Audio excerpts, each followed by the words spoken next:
여러분 안녕하십니까, 동정민입니다. 오늘 뉴스에이는 지휘부를 정면으로 겨냥한 이태원 참사 수사 소식으로 시작합니다.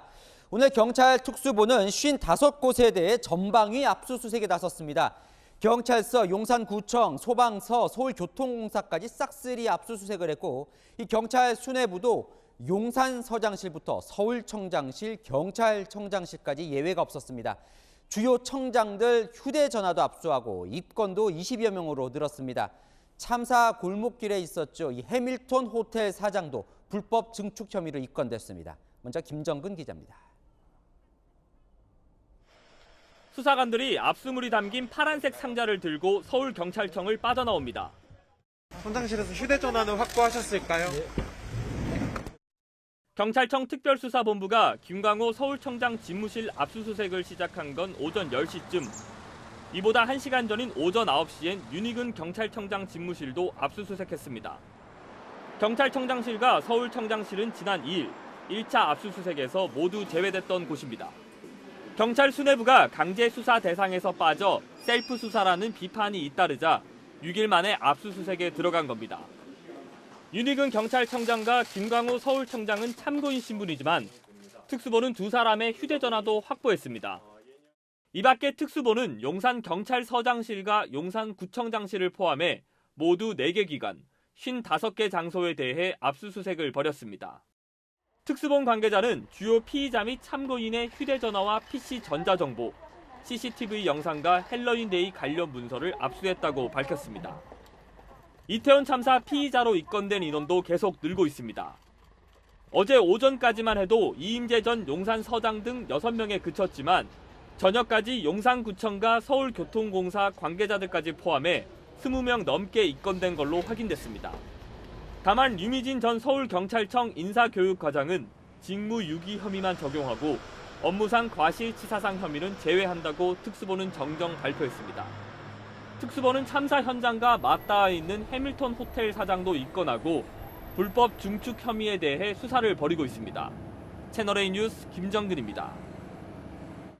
참사가 벌어졌던 당일 10시 15분 전후로 어떤 일이 있었는지 하나씩 드러나고 있습니다. 참사 50분 전 이임재 전 용산경찰서장의 저녁자리 CCTV 영상을 확보했는데요. 이 서장은 느긋하게 식사를 마치고 식당을 떠납니다. 이미 이태원 현장에선 위험하다는 신고가 쏟아지던 시점인데 이 전 서장이 언제 현장 소식을 처음 보고받았는지에 관심이 쏠립니다. 전민영 기자가 취재했습니다. 이태원 참사 당일 용산경찰서 인근의 한 식당. 밤 9시 24분 이임재 당시 용산경찰서장이 직원과 함께 식당에 들어옵니다.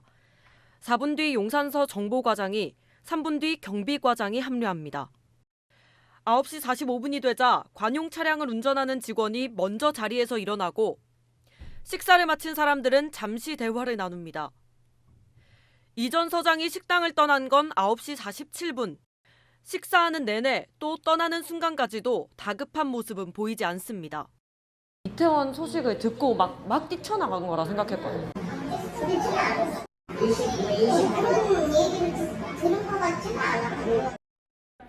이들이 식당을 떠난 9시 47분은 이미 112에 인파사고 우려 신고가 여러 건 접수된 뒤입니다. 저녁 6시 34분부터 압사당할 것 같다, 넘어지고 다치고 난리라는 신고가 8건 접수됐습니다. 이 전 서장과 함께 식사를 했던 정보과장은 참사 이후 인파사고 우려가 담긴 보고서를 삭제한 혐의도 받고 있습니다. 이 전 서장은 식사를 마치고 이동하는 차 안에서 무전을 받고 상황을 인지했다고 주장하는 걸로 전해졌습니다. 경찰청 특별감찰팀과 특별수사본부는 이 전 서장을 상대로 참사 상황을 처음으로 보고받은 시점이 언제인지 등을 조사하고 있습니다. 채널A 뉴스 전민영입니다. 자, 이렇게 식당을 떠난 용산경찰서장은 밤 11시가 넘어서야 현장에 도착했죠. 그 사이 참사가 벌어졌고 이후 몇 초 간격으로 쏟아진 119 신고 내역이 추가로 공개됐는데요. 비명만 들리는 신고도 있습니다. 119 상황실과 구급대 간의 무전에도 이 경찰의 도움을 요청하는 내용이 계속 등장합니다. 김민환 기자입니다. 소방이 밝힌 이태원 참사 관련 첫 119 신고 시각은 밤 10시 15분. 이후 다음 날 새벽 0시 56분까지 2시간 41분 동안 생사의 경계에서 절규가 이어졌습니다. 첫 신고 이후 30여 분간 1, 2분 간격으로 수십 건의 신고가 폭주했습니다. 압사당하게 생겼다를 시작으로 죽을 것 같다, 제발 한 번만 살려달라는 절박한 신고 내용이 소방 녹취록에 담겼습니다. 119 상황실과의 통화에서 제대로 말도 못한 채 비명을 지르고 신음했던 상황도 기록으로 남았습니다. 걸려온 119 신고는 모두 100건, 무응답을 제외하면 87건에 이릅니다.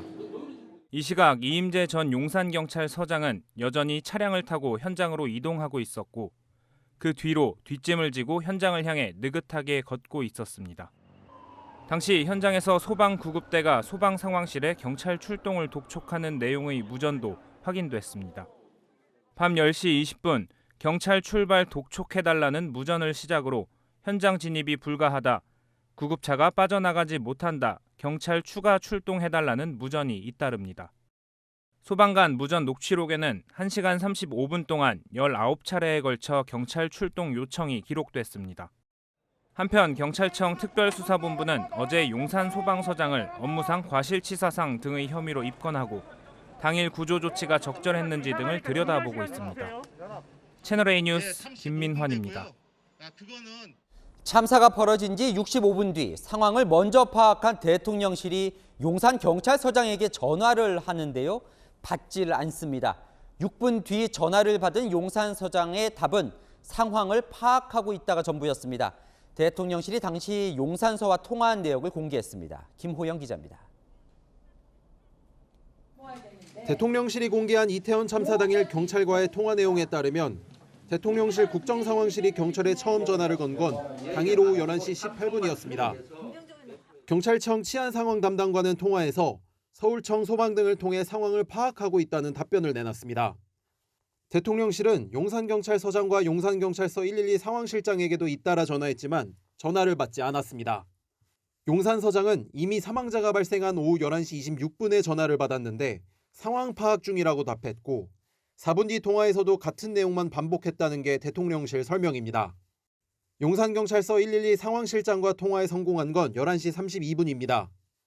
12분 동안 용산서 측에 5차례 통화를 시도한 끝에 수십 명이 심정지 상태라는 보고를 받습니다. 대통령실 국정감사에서도 용산경찰서장의 대응을 비판하는 목소리가 나왔습니다.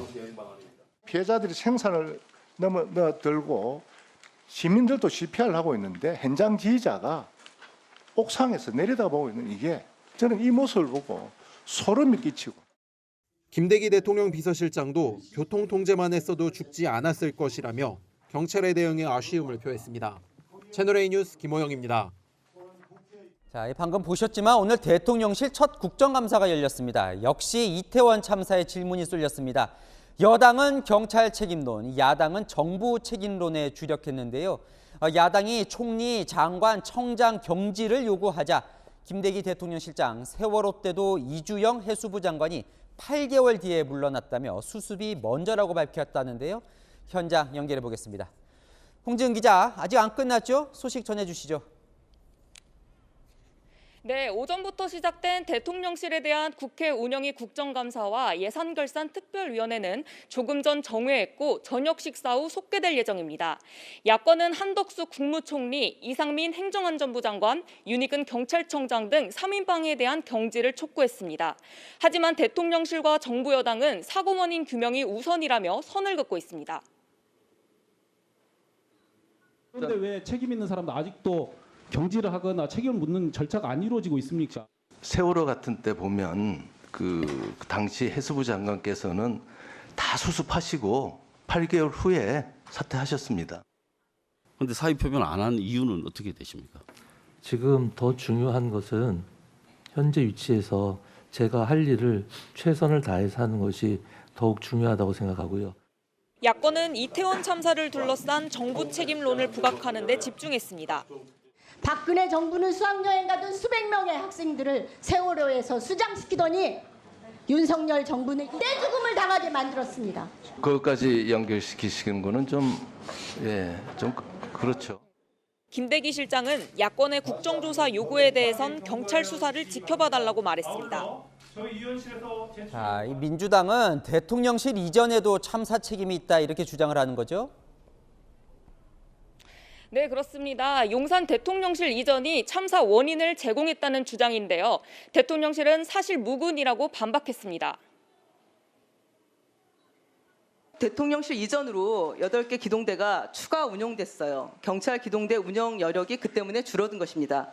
대통령 경호실에서는 그 경호 인력이 따로 있습니다. 새로이 용산 경찰서에서 인력을 차출하지는 않는다. 국민의힘도 가짜뉴스로 규정하며 방어에 나섰습니다. 대통령실 경호 관계 때문에 이태원에 경력을 배치 못해서 이 사고가 났다는 주장에 대해서 이태원 일대에 한 137명이 배치가 돼 있었기 때문에 기동대가 추가로 더 있고 없고는 사실은 이 사건 발생의 핵심은 아니었다. 한덕수 국무총리는 이태원 참사 당시 분명히 국가는 없었다며 책임론을 인정하기도 했습니다. 지금까지 국회에서 채널A 뉴스 홍재은입니다. 민주당은 오늘도 참사의 원인이 마약과의 전쟁에 있다고 공세를 퍼부었습니다. 최근 마약 수사를 강조한 대통령과 한동훈 법무부 장관을 겨냥한 건데요. 국민의힘은 참사 이전엔 이 마약 단속을 장려했던 게 민주당이었다며 맞받았습니다. 최수연 기자입니다. 더불어민주당은 윤석열 정부의 마약과의 전쟁 기조가 참사 원인이라는 주장을 이어갔습니다. 이태원에 모인 젊고 발랄한 우리 청년들을, 오직 국민들을 단속과 처벌의 대상으로만 바라봤습니다. 마약 수사 계속 하니까 경찰들도 거기에만 꽂혀서 눈앞에 바라보이는 혼잡, 어려움, 위태로움 이런 것들에 신경을 썼겠는가. 하지만 경찰은 참사 당일 마약 단속에 영향을 줄까 봐 기동대 파견이 늦어졌다는 주장은 사실이 아니라고 반박했습니다. 또 지난달 윤석열 대통령의 지시가 있기 전 이미 관련 수사를 시작했다고 강조했습니다.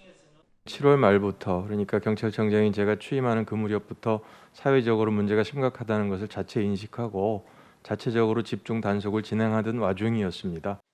국민의힘에서는 경찰 자료를 근거로 마약 수사 인력은 문재인 정부 때부터 매년 조금씩 늘었는데 올해 전담 인력 증가도 예년 수준이라고 반박했습니다. 대통령실 관계자는 현재 마약과의 전쟁은 국내 유입 차단에 집중해 경찰보다는 해경과 관세청의 역할을 강화하는 상황이라고 설명했습니다. 국민의힘은 마약 수사에 대한 민주당의 입장 변화를 꼬집었습니다. 불과 얼마 전까지만 해도 마약 단속을 장려하던 민주당입니다. 정치 선동을 위해서라면 원칙도 없이 흐느적거리는 민주당의 행태에 착잡함을 느낍니다. 지난달 국정감사 때 한 민주당 의원이 특별대책을 수립하라고 목소리를 높인 걸 지적한 겁니다. 채널A 뉴스 최순입니다. 어제 국회 예산결산특위 한동훈 법무부 장관이 야당 의원을 직업적 음모론자로 지칭하며 파행됐습니다. 민주당이 사과를 요구했지만 한 장관은 오늘도 사과는 음모론을 퍼뜨린 사람이 해야 한다며 더 강하게 맞받았는데요. 당사자인 황운하 의원은 한 장관을 고소했습니다. 유주은 기자입니다. 국회로 출근한 한동훈 법무부 장관은 황운하 민주당 의원과 방송인 김어준 씨를 직업적 음모론자라고 지칭한 것과 관련해 민주당의 사과 요구를 일축했습니다. 사과는 허황된 음모론을 퍼뜨린 사람들이 해야죠. 마약과의 전쟁 때문에 이태원 참사를 막지 못했다는 주장은 음모론에 불과하다는 겁니다. 국회 예산결산특별위원회 종합정책질의에서는 가짜뉴스에 책임을 물어야 한다며 야당을 겨냥했습니다. 온라인에서 마구잡이로 양산되고 유포되는 가짜뉴스, 음모 이런 거에 대해서 우리 사회가 좀 더 이렇게 제재를 법으로 좀 할 때가 되지 않았나. 가짜뉴스 퍼뜨린 사람들에 대해서 반드시 끝까지 책임을 묻는 풍토가 정착되어야 한다고 생각합니다. 민주당은 한 장관이 국회를 모욕했다고 비판했습니다. 국회에 대한 모욕이자 국민에 대한 모욕이 아닐 수 없습니다. 문건을 보고 읽었던 것으로 보아서 미리 준비한 발언이 아니냐 하는 의혹까지 제기됩니다.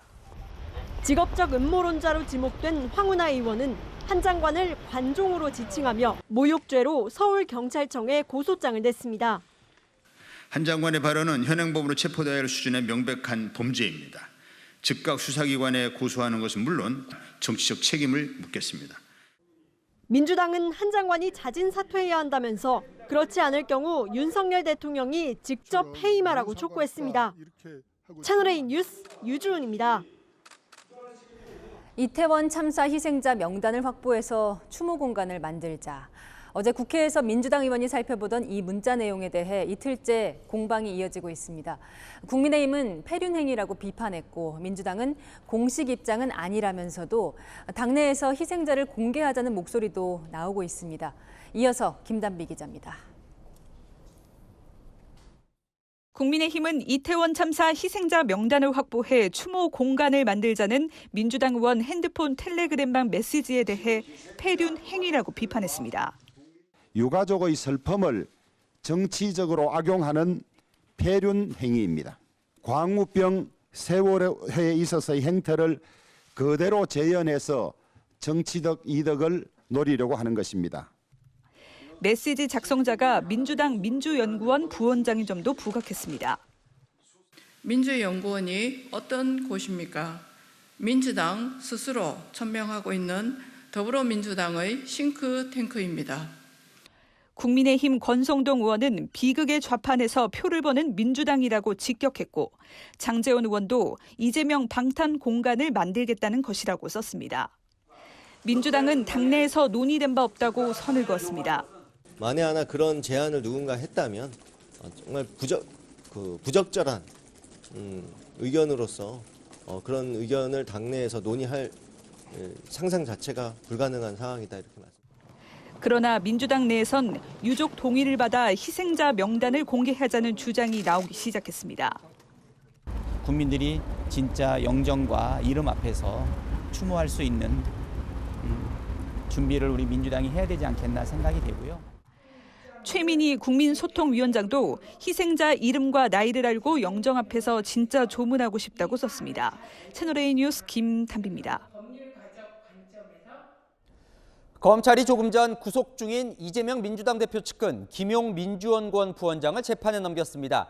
지난해 대선 경선 자금 명목으로 이 불법 정치자금 8억여 원을 받은 혐의인데요. 이재명 대표나 이 정진상 실장 이름이 기소 과정에서 언급이 됐는지 구자준 기자 보도 보시고 아는 기자로 이어갑니다. 검찰이 김용 민주연구원 부원장을 기소하며 적용한 혐의는 정치자금법 위반입니다. 더불어민주당 대선 후보 경선인 지난해 4월부터 8월 사이 4차례에 걸쳐 8억 4,700만 원을 받은 것으로 검찰은 보고 있습니다. 남욱 변호사가 측근을 통해 마련한 돈이 정민용 변호사와 유 전 본부장을 거쳐 김 부원장에게 건네졌다는 겁니다. 검찰은 유 전 본부장과 정 변호사 등은 김 부원장의 공모자로 남 변호사는 불법 자금 제공자로 함께 기소했습니다. 검찰은 김 부원장 기소 내용에 이 돈의 성격을 이재명 민주당 대표의 경선 자금으로 적시한 걸로 전해졌습니다. 다만 자금의 실제 사용처와 이 대표의 관여나 지시 여부는 추가 수사를 통해 밝히겠다는 게 검찰 설명입니다. 앞서 유 전 본부장은 이 돈의 성격을 경선 자금이라고 밝혔습니다. 대선에는 자금이 나오니까 돈이 필요 없죠. 경선 때는 돈이 안 나오잖아요. 김용 부원장은 검찰의 기소 직후 검찰이 대장동 공범으로 몰아가려고 창작 소설을 쓰고 있다며 검찰의 창작 소설을 절필시키겠다고 밝혔습니다. 민주당도 정치 탄압의 연장선이라고 반발했습니다. 한편 이 대표의 최측근인 정진상 당대표실 정무조정실장의 뇌물수수 의혹 수사도 본격화할 전망입니다. 유 전 본부장은 정 실장에게 지난 2014년 5천만 원, 이후 2020년까지 명절에 수천만 원씩을 건넸다고 진술한 걸로 알려졌지만 정 실장은 이를 부인하고 있습니다. 채널A 뉴스 구자준입니다.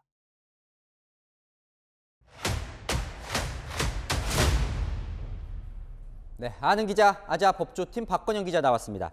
오늘 김용 부원장 기소하면서 가장 관심사는 그 재판에 넘기면서 이재명 대표나 정진상 실장을 어떻게 언급하느냐, 실제로 공동으로 모의했다는 공모 관계로까지 언급할 수 있느냐였는데 어땠습니까? 네, 일단 기소 내용엔 공모 관계다 이런 말은 없었습니다. 네. 다만 언급이 됐는데요. 어떤 식으로 됐냐면요. 이 김용 부원장이 8억 4,700만 원을 받기까지 범행 경위와 또 공범들과의 공모 관계를 설명하는 과정에서 이재명 대표의 이름이 등장한다 이렇게 밝혔고요.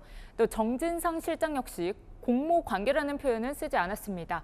그렇다더라도 이 김용 부원장 등이 대장동 민간업자와 유착 관계를 형성하고 또 정치 자금을 주고받는 과정을 설명하면서 수차례 언급돼 있다고 합니다. 이 공소장이 공개되면 이 부분 좀 더 자세히 전해드릴 수 있을 것 같습니다. 기소한 이후에 김용 부원장 측이 이제 반발을 했는데 그 내용 중에 눈에 띄는 게 자신을 대장동의 공범으로 몰아가려고 한다 이렇게 반발을 했어요. 이거 무슨 의미입니까? 네, 이 정치 자금을 주고받은 행위, 그러니까 오늘 기소된 내용은 정확히는 지난해에 있었던 사건이잖아요. 네. 그런데 이 검찰은 이 공소장에 이런 유착 관계가 오래전부터 또 장기간에 걸쳐 형성됐다고 보고 있습니다. 이 검찰은 김 부원장이 받은 돈의 사용처를 추가 수사에서 확인할 텐데요.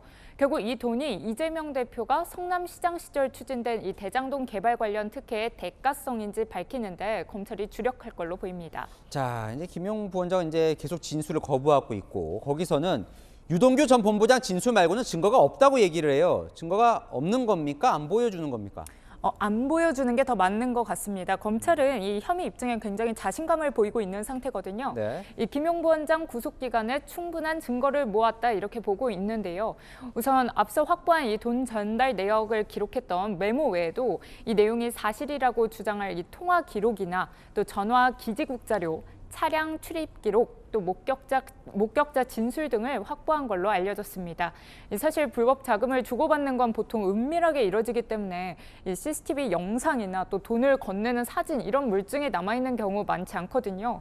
법조계에선 이 돈이 전달된 걸 사실로 볼 수 있는 이 다수의 정황 증거들을 입체적으로 제시를 하게 되면 법정에서 혐의가 입증됐다고 보는 사례 적지 않다고 보고 있습니다. 이 유동규 전 본부장이나 남욱 변호사 또 정민용 변호사 등 돈을 마련하고 전달한 과정에 있는 사람들의 진술이 일치하는 것도 검찰에겐 굉장히 유리한 상황이거든요. 이 검찰이 증거들을 어떤 논리로 엮어서 법정에서 공개할지 주목됩니다. 그런데 이게 궁금하던데요. 만약에 꼼짝 못할 이 증거를 갖고 있다면 조사 과정에서 김용 부원장에게 보여줘서 뭐 자백까지 받을 수도 있는 거 아니에요? 네, 실제로 이 김용 부원장 측에서는 검찰이 계속 증거를 제시하지 않았다 이렇게 주장을 했는데요. 네. 사실 검찰 입장에선 증거 제시를 서두를 이유가 없습니다. 아, 그렇습니까? 예, 두 가지 이유 때문인데요. 하나는 올해부터 형사소송법이 검수완박으로 인해 바뀌었습니다. 그러면서 조사 과정에서 이 검찰이 작성한 조서를요, 피고인이 거부하게 되면 재판에서 증거로 채택할 수 없습니다. 이 자금 수수 자체를 부인하는 김 부원장 입장에선 검찰 조서를 증거로 받아들일 리 없겠죠. 또 검찰은 이 축적한 증거를 법정에서 이렇게 하나씩 공개하면서 혐의를 부인할 수 없게 재판을 끌어가려는 전략으로 보입니다. 그리고 또 두 번째 이유는요, 이 지금 확보한 증거가 정진상 실장이나 이재명 대표가 받는 의혹들과 직간접적으로 연관돼 있기 때문인데요. 이 김 부원장 수사 단계에서 어떤 증거가 있는지 다 공개해버렸다간 향후 정 실장 등 이 수사에 대비할 시간과 또 기회를 줄 수 있다 판단했을 가능성이 높습니다. 네, 앞으로 더 치열한 법리 다툼이 벌어지겠군요. 아는 기자 박건영 기자와 살펴봤습니다. 윤석열 대통령은 취임 6개월 만에 서울 한남동 대통령 관저로 이사했습니다. 외교부 장관 공관을 개조해 새 대통령 관저로 꾸몄죠. 보안 시설을 갖추느라 입주가 예정보다 늦어졌습니다. 송찬욱 기자가 보도합니다. 윤석열 대통령이 탄 차량이 경호 차량에 둘러싸인 채 서울 한남동 대통령 관저를 빠져나옵니다. 외교부 장관 공관을 개조한 새 대통령 관저에서의 첫 출근으로 취임 6개월 만입니다. 그동안 서초동 사저에 머무르던 윤 대통령과 김건희 여사는 어제 이사를 마무리했습니다. 용산 대통령실까지 출근 시간은 기존 10분에서 5분가량으로 줄었습니다. 공사 비용과 기간은 계획보다 늘었습니다. 한남동 그 공관을 이제 하나 쓰기로 했는데 그 공관을 또 리모델링하고 필요한 경호 시설하는데 25억. 육군 참모총장 공관을 쓰려다 면적이 더 넓은 외교부 장관 공관으로 옮기면서 공사에 21억 원 늘어난 46억 원의 비용이 들었습니다. 공사를 하는 과정에서 보니까 뭐 조금만 건드리면 그냥 우르르 좀 무너지고 그다음에 그 기본 틀을 좀 바꾸는 과정에서 시간이 좀 걸렸습니다. 남산 등에서 관저 내부가 보여 조경수를 추가로 심고 여름 폭우 등으로 공사가 일시 중단되면서 공사 기간이 길어지기도 했습니다. 한남동 대통령 관저는 주거동과 업무동으로 나눠져 있고 업무동에선 리셉션과 회의 등을 할 수 있는 공간이 마련된 걸로 알려졌습니다. 새 관저 경호 인력과 비용은 기존 청와대 관저를 사용할 때와 큰 차이가 없을 것이라고 대통령실은 설명했습니다. 채널A 뉴스 송천욱입니다.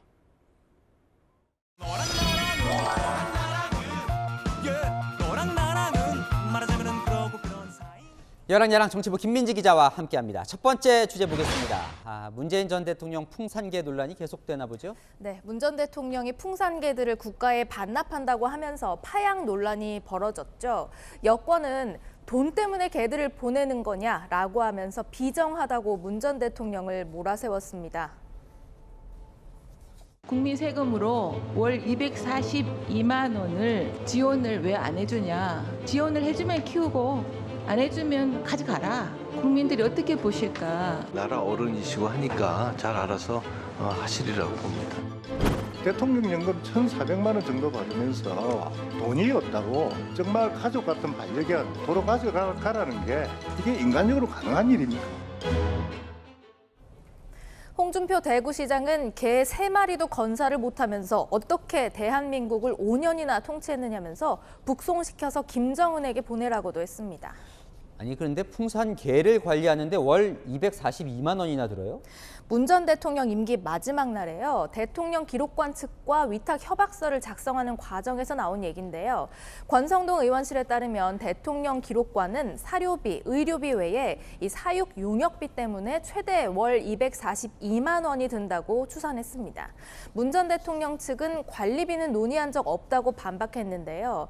야권에서는 이 돈 때문이 아니라 법 때문이라면서 문 전 대통령을 두둔했습니다. 위탁이나 관리 규정이 없어요. 그래서 이걸 만들어 달라는 거였어요. 벌써 6개월 가까이 이게 규정이 없는 공백 상태에서 문 대통령이 키우고 있었던 거거든요. 시행령을 바꿔서 하려고 그랬는데 결정이 안 됐답니다. 시행령을 정부 여당에서 빨리 만들어서 주든가. 이미 풍산개를 반납했다는 보도가 나왔던데요. 네, 확인해 보니까 문 전 대통령 측이 오늘 반납을 해서요. 고미와 송강이는 지금 동물병원에 있다고 하는데요. 건강 검진을 마치고 이 위탁 장소를 정할 텐데 동물원에 가는 안부터 용산 대통령실이나 관저에서 키우는 안까지 여러 안이 거론되고 있습니다. 네, 다음 주제 넘어가 보겠습니다. 다른 사람은 몰라도 이재명 대표를 향한 말인가 보죠. 네, 이태원 참사와 관련해서 대통령과 정부의 책임을 지적하고 있는 이재명 대표를 향해서 국민의힘에서 한 말입니다. 2020년 경기도 이천물류센터 화재로 38명이 사망했습니다만 당시 경기지사는 이른바 떡볶이 먹방을 찍었습니다. 다른 사람은 몰라도 이재명 대표께서 하실 말씀은 아닙니다. 성남시장으로 계실 때 판교에서 환풍구 추락 사고가 발생했음에도 책임이 없다는 태도로 일관하지 않으셨습니까? 그 비겁한 침묵을 국민들은 기억을 하고 있습니다. 네, 계속 과거 행적으로 역공을 펴고 있는 거군요. 네, 이재명 대표는요 오늘 이태원 파출소 현장을 찾았습니다. 현장 관리 경찰력은 파출소 소속 외에는 없었던 거예요. 그렇죠. 기동대가 일단 파견이 안 됐었고요. 작년에는 지원 인력이 있었잖아요. 온 국민이 겪는 고통인데 사후 수습에도 최선을 다해 주시기 바랍니다. 네, 주제 하나 더 보겠습니다. 아이고, 한동훈 장관 국회에 오면 발끈하네요. 네, 이태원 참사 관련한 어제 법사위 회의 장면부터 보고 오시죠. 사고대책본부를 이렇게 대검에 두는 경우가 이례적이어서 수사권을 박탈하셨잖아요. 그러니까 합동수사본부를 만들 수는 없죠. 경찰과 어떤 역할을 지금 기능을 하고 있는지 직접 수사권이 없고 지휘권이 없습니다. 상호 의견 제시, 영장 단계에서 협의 이런 정도 외에는 마약과의 전쟁의 어떤 시발점 이거 장난 아닙니까? 위원님 검찰은 그날 마약 단속한 적 없고요. 검찰에보다 더 좋은 실적을 하기 아니 위원님은 모든 게 다 저로부터 비롯되는 건가요? 공직자로서 무거운 책임감을 느낀다라고 지금 하시는 분이 지금 위원님이 책임감이라는 말씀을 하십니까? 매번 이런 식이시잖아요. 매번 어떤 거 던져놓고 나서 주워 담지도 못하시죠? 사실 한 장관 국회 올 때마다 기자들이 긴장한다고 하더라고요. 어떻게 충돌할지 모르니까요. 한 장관이 지난 5월에 취임한 뒤에 세어봤더니 국회에 출석한 게 20여 차례인데요. 거의 예외 없이 야당과 충돌했었죠. 과거에 KBS 정현주 전 사장 배임 혐의로 기소한 적이 있죠. 대한민국 검찰이. 기억합니까? 말씀하십시오. 기억합니까? 말씀하십시오. 저 태도 가만히 보고 계실 겁니까? 지금 이 질문을 가만히 두실 겁니까? 거의 모든 국회의원이 전부 다 속으로 중요범죄 수사를 못하게 하려는 의도와 속마음을 갖고 있었던가요? 그 생각이 아니셨습니까, 진짜? 그럼 왜 이거 하셨습니까? 누굴 지키겠다는 생각 아니셨습니까? 이런 가운데 오늘 대통령실 국정감사 중에 강승규 시민사회 수석의 노트가 포착이 됐습니다. 웃기고 있네라고 적혀 있는데요. 네, 의원들의 질의가 진행되는 중이었는데요. 옆에 있던 김은혜 홍보수석이 급히 지우는 장면까지 찍혔습니다. 국정감사장에 있던 민주당 의원들 국회 모독이다 이렇게 반발을 했는데요. 강승규 수석은 어제 김은혜 수석과 둘이 나눈 대화이지 오늘 국감장에서 민주당 의원들을 향한 게 아니라고 해명은 했지만 운영위는 정해됐습니다. 감정적인 질문을 하는 야당도 또 국무위원인 한 장관도 대통령실 참모들도 감정보다 이성적인 태도가 필요해 보입니다. 네, 지금까지 여랑야랑이었습니다. 미국 바이든 행정부의 향후 2년 운명이 달린 중간 선거가 시작됐습니다. 대선의 전초전처럼 지난 대선에서 경쟁했던 두 후보가 현장을 누비며 사활을 건 승부를 벌이고 있습니다. 지난 대선 때처럼 또 선거 불복 움직임도 감지되고 있다는데요. 워싱턴 연결해 보겠습니다. 자, 유승진 특파원, 선거가 이제 일부 시작이 됐죠? 판세가 제일 궁금합니다. 네, 이곳 시각으로 30분쯤 전인 새벽 5시부터 버몬트주에서 가장 먼저 투표가 시작됐습니다. 또 이어서 30분쯤 뒤인 오전 6시부터는 일부 동부 지역에서도 하나 둘씩 투표가 시작될 예정입니다. 당선 윤곽은 한국 시각으로 내일 오후쯤 나올 것으로 보이는데 박빙으로 간다면 전체 판세를 가늠하기까지 시간이 더 걸릴 수 있습니다. 이번 선거에선 미 의회 하원 전체와 상원 100석 가운데 35석을 뽑습니다. 50개 주 가운데 36개 주의 주지사도 함께 결정됩니다. 야당인 공화당은 경제 심판론을 내걸고 바이든 행정부 정책 뒤집기를 예고하고 있습니다. 선거가 임박해도 인플레이션 상황이 나아지질 않으면서 전체 판세는 민주당에게 불리하게 돌아가고 있습니다. 그러나 여당인 민주당은 트럼프 심판론을 다시 내세우며 민주주의 위협으로부터 의회 권력을 지켜달라며 막판 지지층 결집을 호소하고 있습니다. 자, 2년 전 미국 대선 때도 이 분열의 후유증이 컸거든요. 이번 선거도 우려가 되는 대목이 있다면서요. 네, 이번 선거는 지난 의사당 난입 사태로 얼룩졌던 지난 대선 이후 치러지는 첫 주요 선거입니다. 이 때문에 이 선거 결과를 받아들이느냐도 관건인데 더불어서 불복 시위와 폭력으로 번질 가능성도 여전히 남아 있습니다.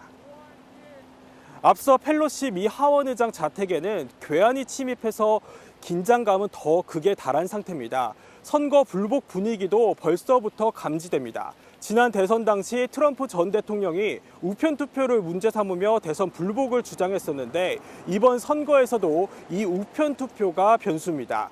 4천만 명 이상 되는 사전 투표자 가운데 우편 투표도 2천만 명이 넘는데요. 현지 언론은 공화당 측이 일부 경합 지역에서 민주당 지지표가 많은 우편 투표를 무효화하는 소송을 제기하고 있다고 전했습니다. 박빙 속에 상원에서 압도적인 승자가 없는 상태가 지속될 경우 미국 사회가 또 분열될 가능성도 배제할 수 없습니다. 지금까지 워싱턴에서 전해드렸습니다. 미국 중간선거에선 하원의원, 상원의원, 주지사를 뽑습니다. 현재 상하원 모두 민주당이 장악하고 있는데요. 이게 유지되느냐 아니면 바뀌냐에 따라서 향후 미국의 경제 안보 정책에도 영향이 있고 당연히 우리나라에도 여파가 미칠 것으로 보입니다. 미국 중간선거 관전 포인트를 염정원 기자가 짚어드립니다. 중간선거를 통해 미국인들이 선출하는 의원은 임기 2년의 하원 435석 전체와 임기 6년의 상원 100석 가운데 35석입니다. 현재 집권당인 민주당은 하원에서 확실한 다수를 차지하고 있고 절반씩 양분하고 있는 상원에선 부통령의 캐스팅 보트로 겨우 우위에 서 있습니다. 그러나 여론조사를 분석하는 업체는 공화당이 무난하게 하원을 탈환하는 가운데 상원도 공화당의 근소한 우세를 예측했습니다. 초박빙 지역인 조지아, 펜실베이니아, 네바다를 공화당이 모두 차지하고 다른 곳을 뺏기지 않으면 공화당이 최대 52석까지 가져갑니다. 우세가 예측되자 트럼프 전 대통령은 일주일 뒤 말하라고 자택에서 중대 발표를 할 예정이라며 2년 뒤 대선 재출마를 시사했습니다. 공화당은 선거 결과가 나오기 전부터 바이든 행정부 역점 사업에 제동을 걸겠다는 뜻을 내비쳤습니다. You've got to make sure that the new regulations that are adding to inflation's got to get curved back. 공화당이 압승할 경우 정부 지출 감축과 이민 정책 강화 가능성이 제기되는 가운데 국내 자동차 업계는 민주당이 주도했던 인플레이션 감축법 IRA 개정 가능성에 촉각을 곤두세우고 있습니다. 우리뿐만 아니라 유럽이고 많은 나라들이 이거에 대해서 불만을 표하고 있거든요. 동맹들을 좀 달래는 조치가 아마 취해질 거다. 이미 공화당 주요 인사들은 보조금 차별 논란이 있는 IRA에 반대 의사를 내비쳤고 민주당도 해당 조항을 3년 유예하는 개정안을 이미 발의했습니다. 그러나 아메리카 퍼스트를 추구하는 공화당이 IRA 개정이나 폐기까지 실제 실현할 가능성은 낮다는 관측도 나옵니다. 채널A 뉴스 염정원입니다. 네. 오늘 밤 하늘에서 개기월식이 펼쳐집니다. 월식과 동시에 천왕성이 달 뒤로 숨는 모습까지 볼 수 있는데요. 우리나라에서 이걸 다시 보려면 200년을 더 기다려야 합니다. 천문대가 있는 곳에 취재기자가 나가 있습니다. 자, 안보겸 기자, 개기월식 시작됐습니까? 네, 조금 전 개기월식이 시작됐습니다. 현재는 맨눈으로 봐도 붉게 변한 보름달의 모습을 볼 수 있습니다. 월식은 오후 8시 41분까지 진행되는데요. 이 모습을 보기 위해 제 뒤로 보시는 것처럼 많은 시민들이 이곳 천문대에 모여 있습니다. 이런 역사적인 순간을 제 눈으로 볼 수 있다는 점에서 굉장히 설레고 기대가 됩니다. 개기월식은 달이 지구 그림자에 완전히 가려지는 현상인데요. 태양빛이 지구 대기를 통과할 때 파란빛은 산란되고 붉은빛만 통과되기 때문에 달이 붉게 보입니다. 개기월식은 지난해 5월 26일 이후 약 1년 6개월 만입니다. 오늘은 천왕성 엄폐도 함께 볼 수 있습니다. 지구의 그림자에 가려진 달이 다시 천왕성을 가리는 겁니다. 두 현상이 동시에 나타나는 건 매우 희귀한 일로 오늘 못 보면 200년 뒤에나 한국에서 볼 수 있습니다. 우리나라로 치면 17세기부터 24세기까지, 그러니까 1600년부터 2300년까지 한 700년 사이에는 오늘 말고는 관측 가능한 월식과 천왕성 엄폐 동시 현상은 없습니다. 개기월식과 달리 천왕성은 맨눈으로 볼 수 없어 천체 망원경을 통해 봐야 합니다. 국립과천과학관은 밤 9시 40분까지 개기월식과 천왕성 엄폐 현상을 유튜브로 실시간 중계합니다. 지금까지 국립과천과학관에서 채널A 뉴스 안보겸입니다. 여전히 밤에 택시 잡기 힘듭니다. 서울시가 모레부터 연말까지 개인 택시 강제 휴무제, 이른바 부제를 해제하기로 했습니다. 심야 택시 승차난의 해결책이 될지 김혜지 기자가 현장 목소리도 들어봤습니다. 서울시가 45년 만에 개인 택시 3부제를 해제하기로 했습니다. 일단 모레부터 시작해 연말까지 시행합니다. 3부제는 이틀을 일하면 하루는 강제로 쉬어야 하는 제도로 과로 방지 등을 위해 도입됐습니다. 개인 택시 기사들은 수입이 늘어난다는 기대감에 일단 환영합니다. 부제는 해제가 아닌 폐지를 했으면 좋겠어요. 민주주의 국가인데 너무 규제를 한다는 것은. 하지만 여전히 심야 운행은 꺼려집니다. 야간에 일을 하면 일이든 감각이 많이 떨어지니까 취객들, 젊은 사람들은 그걸 어느 정도 감당을 하는데 나이 드신 분들은 시민들은 곧 연말인데 택시는 안 잡히고 요금만 오를까 걱정이 앞섭니다.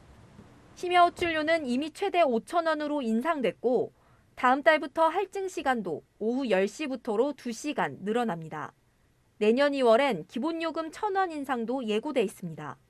아니 하다부터 500원만 올라도 사람들이 체감하는 게 다르잖아요. 저 같은 경우에도 안 탈 것 같거든요. 네.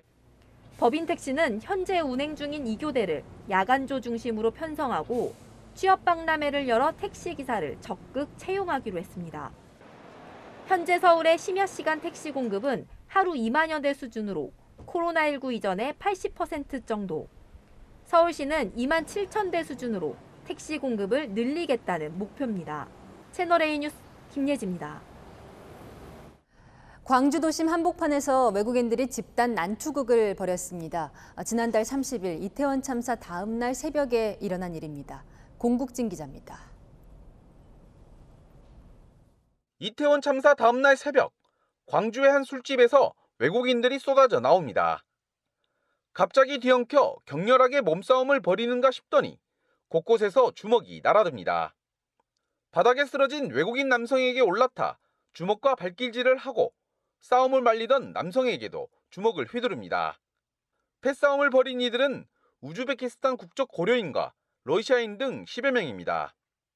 여기 갈 때 여기서 같이 술 마시다가 뭔가 이유로 썩 시비가 돼서 밖에 나와서 다툼이 있었던 걸 보이고. 외국인들의 집단 난투극은 10분 정도 이어졌고 경찰이 현장에 도착했을 땐 모두 달아난 상태였습니다. 하지만 패싸움 모습이 담긴 영상이 SNS를 통해 공개돼 삽시간에 퍼졌습니다. 당시 이들에게 폭행을 당한 미국인이 지난 4일 경찰에 고소장을 접수하면서 사건이 알려졌습니다. 술집에 취객들이 몰리는 주말이면 주민들은 늘 불안합니다. 저번 주에도 한번 싸움을 났다고 하더라고요. 사람이 많이 모인 날은 자주 싸워요. 불안하죠, 당연히. 큰일이 날까 봐. 경찰은 이들이 범죄 조직과 관련된 것은 아닌 것으로 보고 도주로 CCTV를 확보해 용의자들을 추적하고 있습니다. 채널A 뉴스 공진입니다.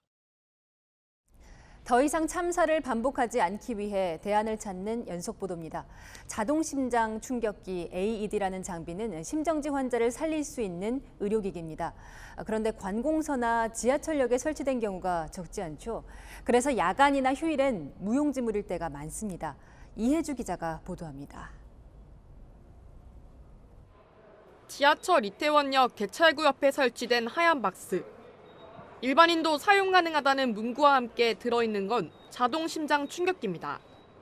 심정지 환자의 전기 충격을 줘 심장 기능이 돌아오게 하는 의료기기로 심폐소생술만 했을 때보다 생존율을 3배 높입니다. 이태원 참사 당시 반경 500m 안에 있던 3대 중 2대가 사용됐습니다. 한 대는 사용하지 못했습니다. 평일 오후 6시까지만 운영하는 동주민센터에 있었기 때문입니다. 전국에 설치된 자동 심장 충격기는 5만 8천여 개. 이 중 4분의 1은 주말 저녁 접근이 어려운 정부청사, 시도군 구청 등에 설치돼 있습니다. 지하철역과 대형 쇼핑센터 등에도 있지만 문을 닫으면 쓸 수 없습니다. 눈에 잘 띄지 않는 것도 문제입니다. 서울역에만 18대가 비치돼 있지만 꺾어진 복도, 수유실 앞에 설치돼 안내를 따라가도 찾기가 쉽지 않습니다. 터에 자동 심장 충격기 있는데 어디 있을 것 같아요? 저기 있네요. 잘 보지를 못해서 방금도 이렇게 둘러봐서 좀 찾아봐야지 있는 게 보이니까. 저렇게 이제 벽에다 말고 진짜 중앙에 사방에서 다 보일 수 있게 이제 설치를 해놓고 이제 표시를 해두면. 부산시는 접근성을 높이기 위해 전국 최초로 편의점에 심장 충격기를 설치했습니다. 편의점은 24시간 운영되니까, 그리고 편의점은 이제 대부분 이제 일반 분들이 접근하기 쉬운 곳에 위치되어 있으니까. 자동 심장 충격기는 음성 지시에 따라 가슴과 겨드랑이 밑에 패드를 붙이면 일반인들도 쉽게 사용할 수 있습니다. 지금 제세동 실시하세요. 주황색 충격 버튼을 지금 누르세요. 다만 전기 충격을 줄 땐 환자에게서 떨어져야 합니다. 채널A 뉴스 이혜주입니다. 하늘의 응급실이라고 불리는 닥터 헬기는 도입된 지 10년이 넘었습니다. 지금까지 10,000명 넘는 생명을 구했지만 추가 도입은 쉽지 않습니다. 그 이유를 다시 간다 남영주 기자가 알아봤습니다.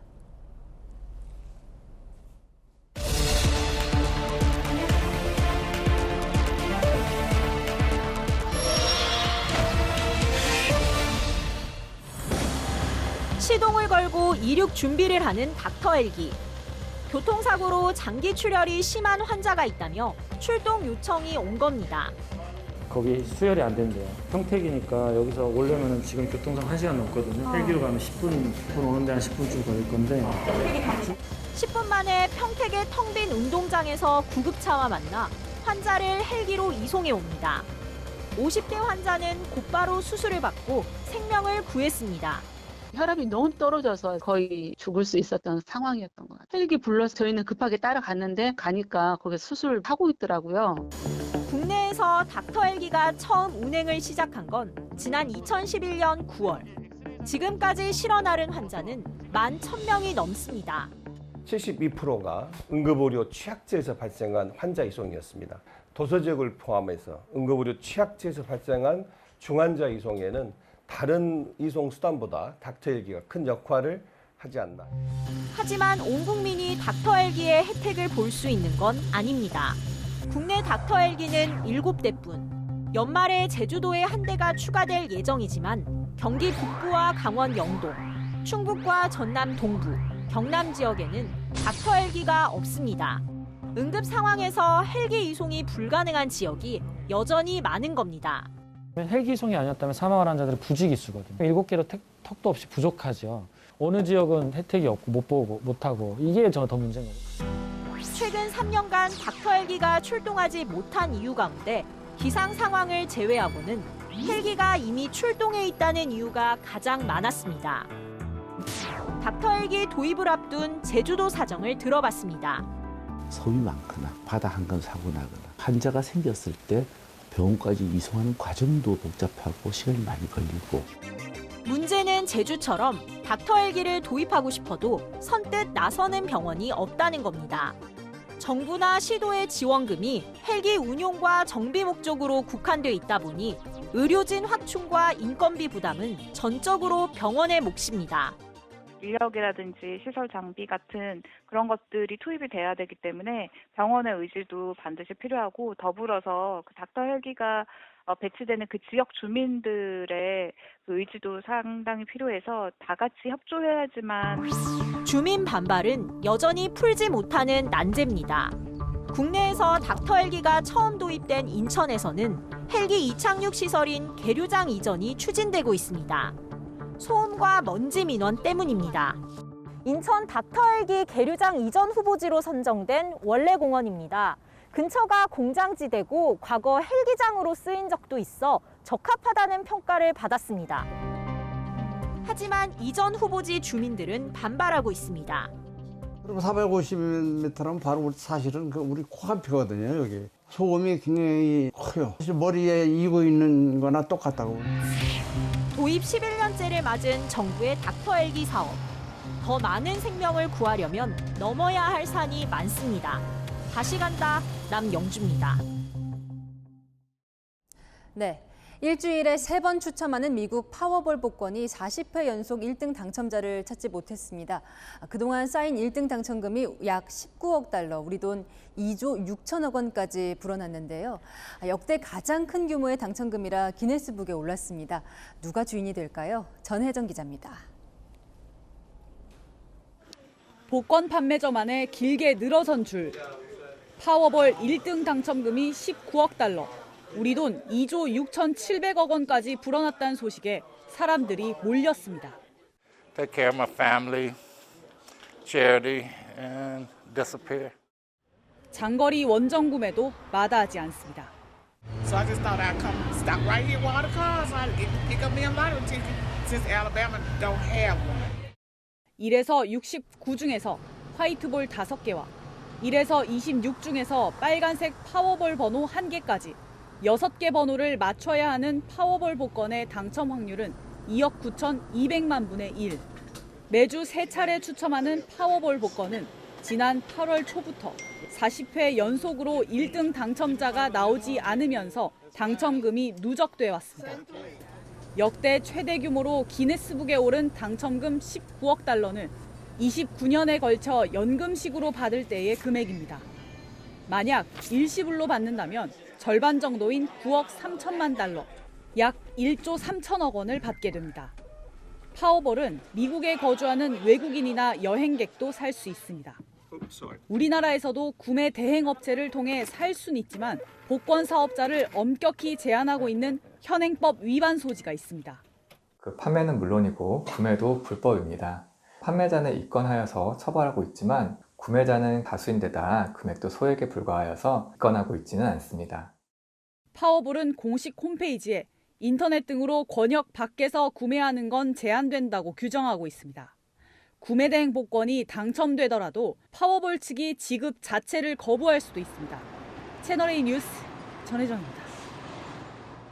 프로야구 한국 시리즈에서 어제 극적인 끝내기 홈런이 터졌습니다. 오늘 SSG가 이긴다면 우승을 차지하게 되는데요. 인천으로 가보겠습니다. 자, 정윤철 기자 경기 상황 전해주시죠. 네, 한국 시리즈 6차전이 열리고 있는 SSG 랜더스필드입니다. 포스트 시즌 10경기 연속 만원 관중을 기록한 가운데 우승까지 1승을 남긴 SSG와 벼랑 끝에 몰린 키움이 총력전을 펼치고 있습니다. 3회 초 키움이 임지열의 2점 홈런으로 앞서 나갔는데요. SSG는 이어진 공격에서 안타와 상대 실책을 묶어 2점을 획득했습니다. 4회 현재 양팀은 2대2로 맞서고 있습니다. 이번 한국 시리즈는 홈런으로 양팀의 운명이 여러 번 갈렸는데요. 오늘도 경기 후반 극적인 홈런이 터질지 관심입니다. 앞서 5차전까지 양팀을 통틀어 8개의 홈런이 나왔습니다.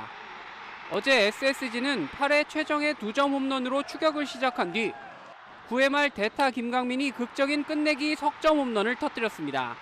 역대 한국 시리즈에서 대타가 끝내기 홈런을 친 건 김강민이 처음입니다. 마지막에 또 앞에 최지환 선수나 찬스를 또 만들어줘서 제가 또 마지막에 홈런을 쳤는데 아직도 잘 안 믿깁니다. 1차전에서는 9회 키움의 대타 전병우가 역전 2점 홈런을 터뜨리자 SSG가 곧바로 대타 김강민의 홈런으로 동점을 만들어 연장 승부가 펼쳐지기도 했습니다. 3차전에서는 0대1로 끌려가던 SSG가 8회에 나온 라가레스의 역전 2점 홈런을 앞세워 승리를 거뒀습니다. 전신인 SK 시절을 포함해 5번째 우승을 노리는 SSG와 첫 우승에 도전하는 키움. 야구에 꽂힌 시원한 홈런 한 방이 치열한 양팀의 승부를 더욱 뜨겁게 만들고 있습니다. 채널A 뉴스 정인철입니다. 앞서 뉴스에서도 전해 들으셨을 텐데요. 지구의 그림자에 달이 가려지는 대기월식이 지금 한창 진행 중입니다. 하늘이 맑아서 전국 대부분 지역에서 관측이 가능한 만큼 한번 보시는 것도 좋겠습니다. 내일 출근길에는 안전운전 하셔야겠습니다. 서해안과 내륙 곳곳으로 매우 짙은 안개가 예상됩니다. 내일은 미세먼지가 말썽인데요. 전남을 제외한 서쪽은 종일 초미세먼지 농도 나쁨 수준이 예상되고요. 그 밖의 지역도 오전에 일시적으로 공기질이 탁하겠습니다. 내일도 큰 일교차에 대비하셔야겠습니다. 서울은 8도, 대전은 5도로 출발해서 한낮에는 서울 17도, 광주는 21도까지 오르겠습니다. 다가오는 주말 사이에는 전국에 비 소식이 있는데요. 비가 그치고 나면 날이 부쩍 쌀쌀해지겠습니다. 날씨였습니다. 이태원 참사 직후 초당적으로 협력하겠다던 정치권, 애도 기간이 끝나자마자 싸움이 시작됐죠. 겉으로는 진상규명, 재발 방지가 핵심이라 하지만 속내가 엿보입니다. 여당은 전 정권이 임명한 용산서장을 몰아세우는데 책임 회피 의도가 엿보이죠. 야당은 희생자들의 이름과 사진을 공개해 추모하자 움직임이 있는데 선동과 여론몰이의 의도가 엿보입니다. 대한민국의 비극을 정치적으로 계산하는 일은 없기 바랍니다. 마침표 찍겠습니다.